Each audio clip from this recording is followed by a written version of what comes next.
Happy Chinese New Year to all. 2025 has gotten off to a relatively exciting start, and we have nicely transited into February. Today, we discuss a couple new trails that we can explore in Singapore, activities that are organised for volunteers for bird watching, and of course to highlight some of the exciting sightings in the past couple weeks. We start off with what I feel is the most exciting news this week, which was the sighting of a Himalayan Griffon Vulture on 5th February 2025. The last that Singapore saw a vulture land was 3 to 4 years ago in December 2021, January 2022, where 5 Himalayan griffons and a cinereous vulture were spotted in the southern and central parts of Singapore. These sightings were discussed in an article on the Birds of Singapore website by the Bird Society of Singapore. And based off information in various social posts, the paths of each individual flock was drawn up in an infographic as depicted on the website. This time, our vulture was spotted serendipitously by a 20-year-old bird enthusiast who was interviewed by the Straits Times.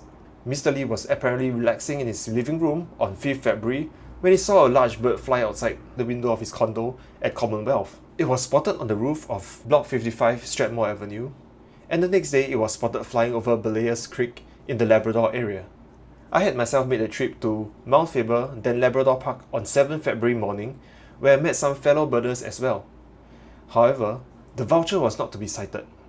Now, scripting this portion of the video made me realize how birdwatching and reporting our sightings can benefit the community and provide useful information to scientists to study the behavior of birds.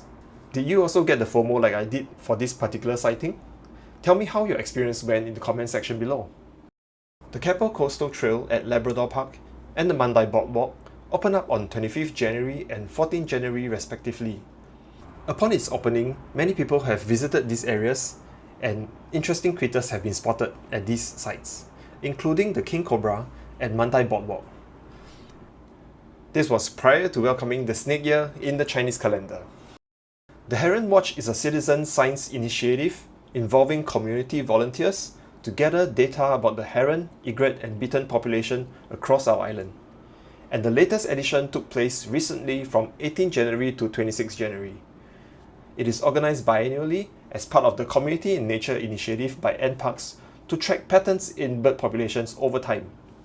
The information gathered helps develop better park management and conservation measures to promote sustainability and enhance these populations. Because the data collected has to be accurate, volunteers need to undergo a workshop including an online video to familiarise with basic surveying and birdwatching techniques, and also to identify some of the common species in Singapore. This event is open to children under 12 as well, though they need to be accompanied by a parent or guardian. There are other events included in the Community in Nature initiative, including Butterfly Watch, Garden Bird Watch, Dragonfly Watch. The one that I'm hoping to participate in will be the Garden Bird Watch coming up in April. Will you be interested in it as well? I'll see you there. And for the locations roundup, here are some of the sightings across our island.